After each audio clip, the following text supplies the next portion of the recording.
Os datos da propia Xunta de Galicia, do Instituto Galego de Estadística, dibuxa unha Galicia a dúas velocidades, unha Galicia que avanza en parte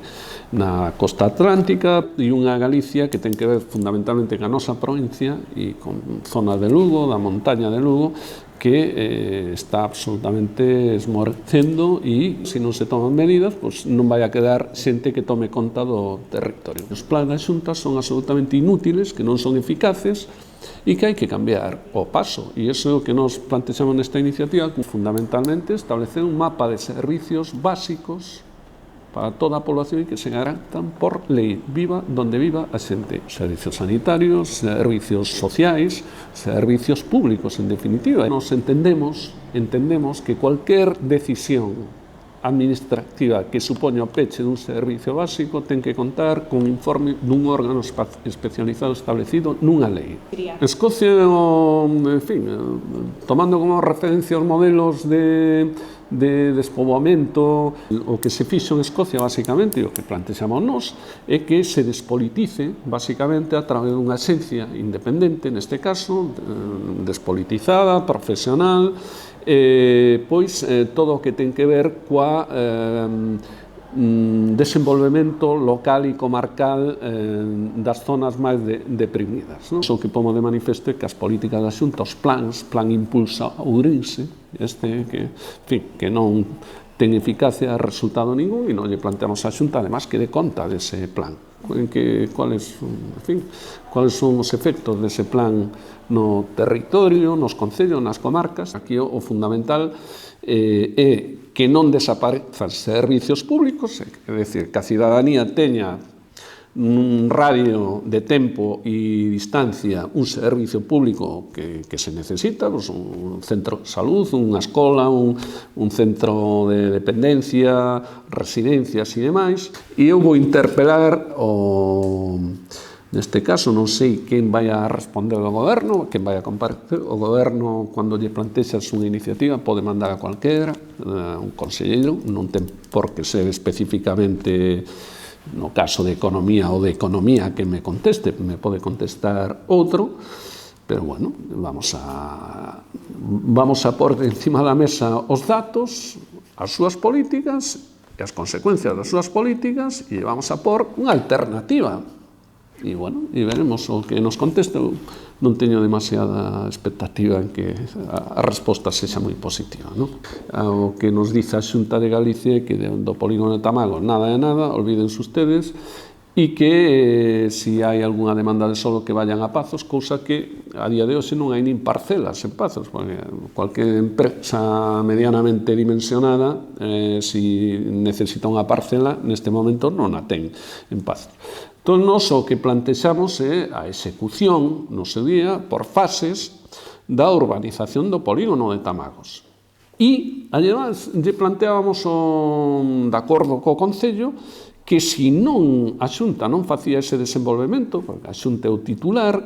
que permitise a asignación dun convenio co propio Concello, a cesión do propio parque ao Concello, dunha parte dese parque, que fose o Concello quen, con medios propios ou buscando financiación, desenvolvese esos 100.000 metros, 150.000 metros. A resposta foi absolutamente negativa e detrás desto, evidentemente, se esconden decisións políticas tomadas no seu momento, o goberno do PP aquí no Concello de Verín, en connivencia coa Xunta de Galicia, e hoxe, nós tamén estamos vendo que cualquier iniciativa que nos plantexamos neste sentido é bloqueada dentro da Xunta de Galicia,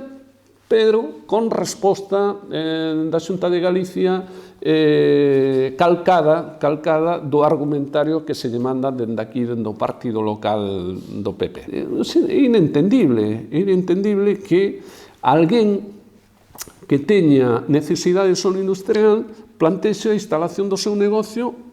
en Pazos. Por qué? Porque en Pazos hai un desnivel en torno á propia carretera que obliga a un recheado das parcelas que ten máis custe que o propio valor do terreo. A verdade é que hai un elemento competitivo en Portugal que ten que ver cos salarios, cos costes laborais, costes sociais, do que significa un traballador en Portugal e que significa un traballador en España. Pero tamén é verdad que non podemos competir aquí en Galicia, no sur, aquí na nosa comarca, con Portugal, con Chaves, porque non temos solo industrial. E esa é a realidade e en parte é unha das cuestións que explica que moitas empresas se asenten en Portugal. Eu creo que hai un mandato moi claro do conxunto da militancia do partido na provincia de Ourense, tamén nesta comarca, donde se respaldou pois, ao candidato que neste caso foi máis votado, Fumega, un candidato que, en fin, ao noso xuicio é un gran candidato, alcalde de Carballiño, e que estaba respaldado pola dirección provincial e, neste caso, pola executiva galega tamén. Que nos estivemos traballando para que houvese unha lista única durante moito tempo. A cuestión é aquí que había unha excusa perfecta para utilizar ese proceso de elección de delegados para medir unha especie de forzas internas en relación a procesos que veñen agora, que se van a producir agora. O que sucedeu aquí foi un rexeitamento de plano buscando unha estrategia distinta. Dentro dun mes se vai a votar novamente pola militancia socialista, isto sí xa unha cousa importante, que quen vai a ser o noso secretario general daqui a 4 anos. Eu creo que esas fendas que se viron no ámbito comarcal pois se van a ver disminuídas, non? Fundamentalmente son un home leal. Eu non apoiei a Gonzalo Caballero fai 4 anos inicialmente, apoiei a Xaquín Fernández Leiceaga. Logo a candidatura de Xaquín Leiceaga e Gonzalo se fusionaron e dende ese momento o Gonzalo Caballero goza da miña absoluta lealtade e non é bon estar cada 4 anos, cada vez que hai un resultado negativo ou non positivamente o que esperábamos, que se cambie de secretario general e candidato á Xunta de Galicia. Gonzalo ten as capacidades e, desde logo, ten a capacidade política e intelectual máis que sobrada para continuar ao fronte deste partido e eu, personalmente, eu vou apoiar con todas as miñas forzas. Isto sucedeu efectivamente no pleno desta semana, nunha intervención sobre o investimento no pacto local, a diputada do Partido Popular, diante dunha